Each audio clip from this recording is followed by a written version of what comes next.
बच्चे को दुग्ध पान करा रही है, बालक को छोड़ गोविंद की शरण में जा रही है।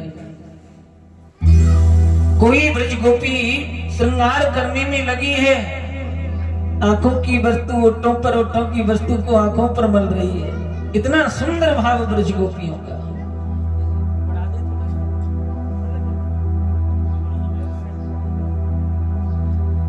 श्री सुखदेव बाबा कहते हैं, राजन एक ब्रज गोपी को तो जाने ही नहीं दिया, कमरे में बंद कर दिया स्वामी ने। ब्रज गोपी कहती है, मैं मान सकती हूं कि आपका इस शरीर पर मेरे अधिकार है, लेकिन मन पर अधिकार नहीं हो सकता है। और सबसे पहले वही ब्रज गोपी माधव के समक्ष पहुंच गई। इतना सुंदर भाव लिए समस्त ब्रज गोपियों को जब आते देखा गोविंद ने, कन्हैया मन में विचार कर रहे हैं, ऐसा भी क्या जो रात्रि पर्यंत निर्जन वन में ब्रज गोपी, इस तरह से आगमन तो ठीक नहीं है, पर आई है शरण में तो स्वागत करना बनता है भैया। आज मेरे गोविंद ने स्वागत किया। स्वागतम वो महाभाग प्रियम किं करवाणि वा ब्रजशानामयं कजे भूतागमन कारणम। आओ ब्रज गोपी, निर्जन मन में तुम्हारा स्वागत है। पर एक बात बताओ, इस तरह से घर को त्याग करके छोड़ करके आना कोई ठीक बात है? ब्रज गोपी कहती हैं, एक तो कन्हैया सर्वस्व त्याग कर तुम्हारी शरण में आए और आते ही ज्ञान देना प्रारंभ कर दिया। इतना विशुद्ध प्रेम लेकर के हम तुम्हारे पास में आई हैं। ब्रज गोपी प्रेम करती हैं भगवान से, और सुंदर प्रेम है गोविंद से, निस्वार्थ प्रेम है। हम मानते हैं ब्रज गोपियों तुम हमारे लिए आई हो, लेकिन इस तरह से अपने पति और परिवार को त्याग कर छोड़कर हमारी शरण में आना क्या कहेंगे? ब्रज गोपी कहती है, कहने वाले कभी रुकते हैं गोविंद, कहने वालों का तो काम है, ये दुनिया बनाई ही इसलिए है कहने को, लेकिन हमें कहने की परवाह नहीं है। परवाह है तो एक ही है कि कहीं हमारा गोविंद हमारी आंखों से उछल ना हो जाए। ब्रज गोपियों तुम वापस चली जाओ। ब्रज गोपियों को वापस जाने के लिए कहा कन्हैया ने, तो नेत्रों में अश्रु आ गए ब्रज गोपियों के। ब्रज गोपी कहती है, नहीं कन्हैया, चित्तम सुखीन भवतापहृतं ग्रहेषु यन्निर्मे स्तुति ग्रहे वापि ग्रह्य कृते पादौ पदं न चल तस्तव पादमूला यामं कथं ब्रजमथो करवापि किं वा यामं कथं ब्रजमथो करवापि किं वा चित्तम सुखेन भवतापहृतं ग्रहेषु। गोविंद, अब हमारा घर के काम काज से ना चित्त ऊब गया है, मन नहीं लगता है, इसीलिए तो सर्वस्व त्याग कर तुम्हारे पास आई है। एक आप है, एक क्षण में कह दिया कि चली जाओ। कन्हैया, बात यह है कि अब इन पैरों में इतनी सामर्थ नहीं है, पादों पदम न चल तस्तव पाद मूला, इन पैरों में इतनी सामर्थ नहीं जो वापस जा सके। कन्हैया बोली, ये पातिव्रत्य धर्म नहीं कहता है। जानती हो धर्म क्या है? एक पतिव्रता स्त्री जिसका पति नित्य बोझा लकड़ी का लेकर के आता है यज्ञ करने के लिए, और नित्य ही देवी के आंगन में यज्ञ होता है। एक दिन दोपहर का समय स्वामी लकड़ी लेकर के आए, पत्नी की गोद में सर रख करके सो गए, निद्रा आ गई। तभी एक छोटा सा बालक यज्ञ कुंड की ओर जाने लगा है। देवी मन में विचार कर रही है कि बालक को बचाऊं तो मेरा धर्म नष्ट हो जाएगा, मेरे पति की निद्रा टूट जाएगी, और यदि मैंने बालक को नहीं बचाया तो मेरा बालक जल जाएगा। जानती हो गोपियों, बालक को बचाया नहीं, कर्म जाए तो जाए, क्योंकि बालक तो मेरा कर्म है और पति मेरा धर्म है।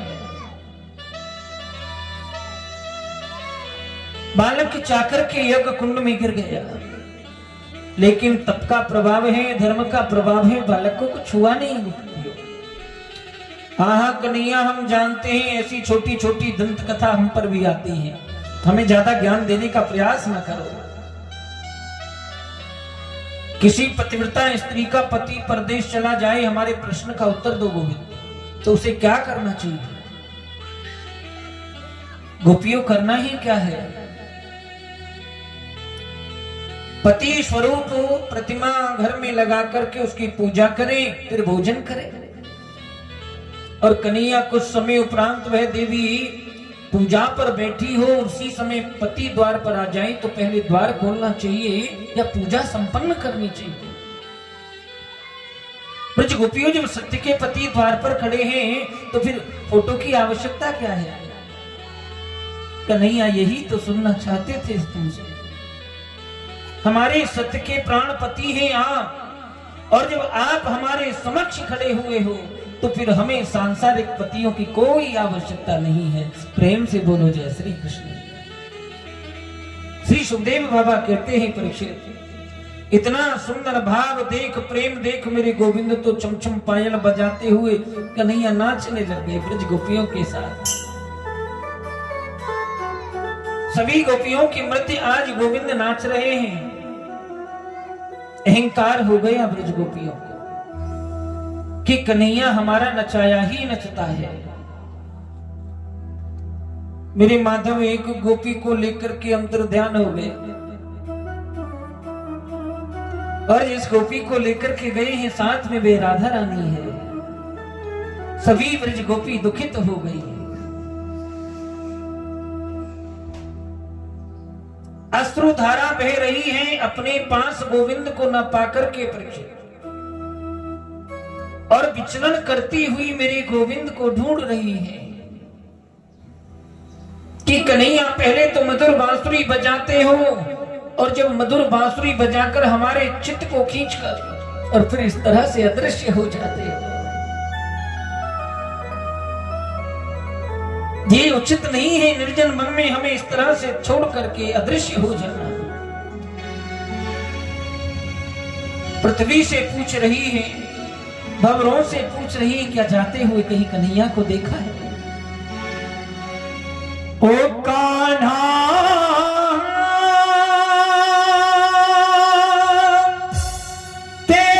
तेरी बांसुरिया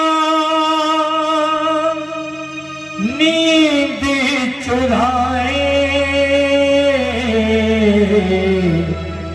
नींद चुरा के मुझे अपना बनाए रे, नींद चुरा के मुझे अपना बनाए रे, नींद चुरा के मुझे अपना बनाए रे।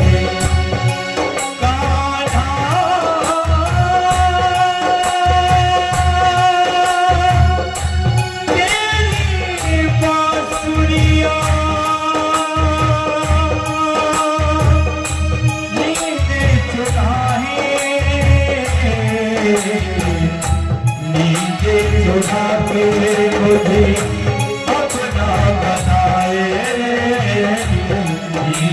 चुरा के मुझे अपना बनाए रे।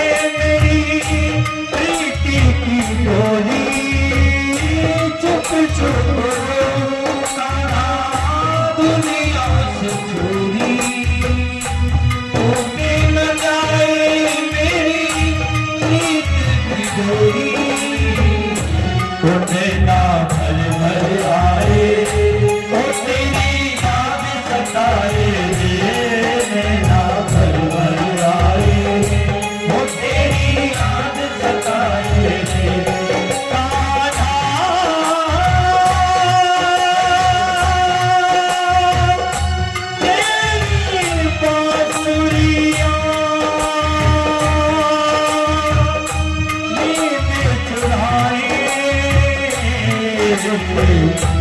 नींद चुरा के मुझे अपना बनाए, नींद चुरा के मुझे अपना बनाए।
चुरा के मुझे अपना बनाए, चुरा के मुझे अपना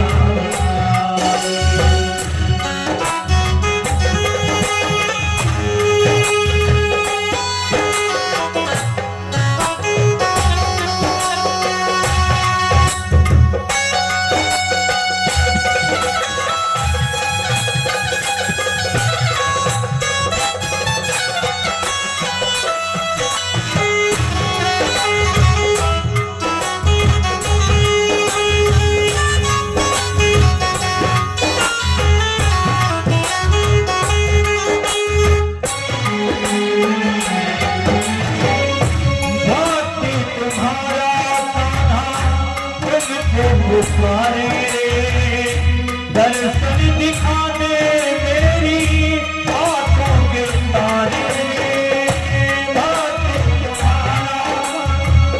तुझको पुकारे, दर्शन दिखा दो मेरी आंखों के तारे, तेरा दर्शन पाए तो जीवन बीता जाए, तेरा दर्शन पाए वो जीवन बीता जाए। वो गाना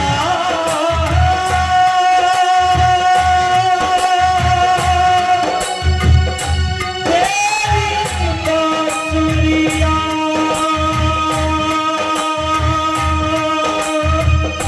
नींद चुराए, नींद चुरा के मुझे अपना बनाए, नींद चुरा के मुझे अपना बनाए, नींद चुरा के मुझे अपना बनाए, नींद चुरा के मुझे अपना बनाए। बोलिए भक्त वत्सल भगवान की जय जय श्री राधे। श्री सुखदेव बाबा कहते हैं राजन, एक अनोखी पीड़ा है, अद्भुत पीड़ा है ब्रज गोपियों के अंदर। हमें इस तरह से निर्जन वन में त्याग करके गोविंद अदृश्य होना उचित नहीं था। भंवरों से पूछा है, कालिंदी से पूछा, कहीं जाते हुए गोविंद को देखा? कालिंदी तुम तो गोविंद की पटरानी हो, तुम ही बता दो। लता पताओं से पुष्पों से पूछ रही है ब्रज गोपियां, लेकिन राधा रानी को भी अभिमान हो गया है। कन्हैया पैरों से चला नहीं जाता है, थक गए हैं पैर, अपने कंधे पर बिठाओ ना। लाला ने कहा है बैठो राधे रानी, और जैसे ही राधिका रानी ने कंधे पर बैठने के लिए चरण बढ़ाया, भगवान अंतर्ध्यान हो गए। मार्ग में राधा रानी अश्रु बिंद बह रहे हैं, बड़ी कष्ट में है, और ब्रज गोपियां मेरे गोविंद को ढूंढने जा रही है।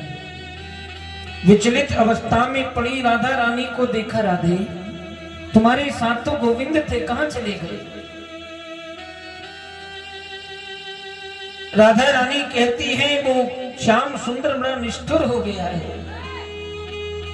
पहले तो मधुर बांसुरी बजाता है और फिर हम सब ब्रज गोपियों को अपने पास बुलाकर के त्याग देता है। बड़ा छलियाए है ब्रज गोपियों को। आज मेरे गोविंद को याद करते हुए विरह में तपती हुई गोपियां व्याकुल हैं, और गोविंद लीला कर रही है, ब्रज लीला। मेरे गोविंद माधव ने जो लीलाएं की, कोई ब्रज गोपी कन्हैया बन रही है तो कोई पूतना बन रही है, कोई ब्रज गोपी मधुर बांसुरी बजा करके सबके मन को मोह रही है, कोई सप्तासुर वध कर रही है तो कोई काली नाग मंथन लीला करने में विलीन हो गई। परीक्षित, कोई ब्रज गोपी माखन चोरी लीला करने में लगी है तो कोई गोपी अपनी उंगली पर गिरिराज महाराज उठाए हुए है। धन्य हो ब्रज गोपियों के प्रेम के लिए, और विशुद्ध प्रेम आज समस्त ब्रज गोपियों ने अपना प्रेम दर्शित किया, और मेरे गोविंद को रिझाने के लिए सुंदर पावन मधुर गोपी गीत गायन किया। जयति तेधिकं जन्मना ब्रजा श्रयति इंदिरा शाश्वतत्रयी जयति दृक्षुता दीक्षुता धृता सब त्वां विचिन्वते शरदुदासये साधु जात सजोदरा श्रीमुषादृशा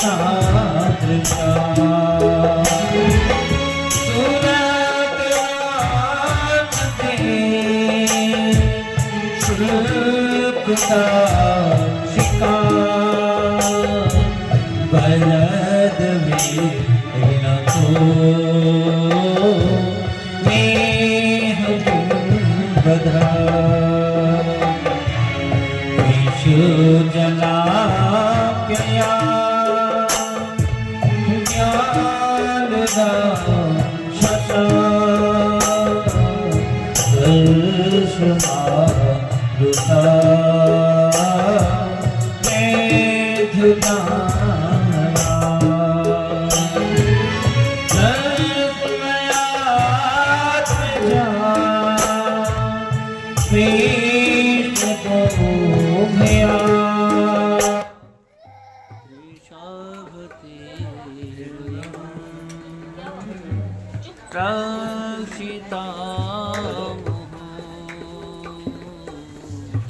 रक्षिताम्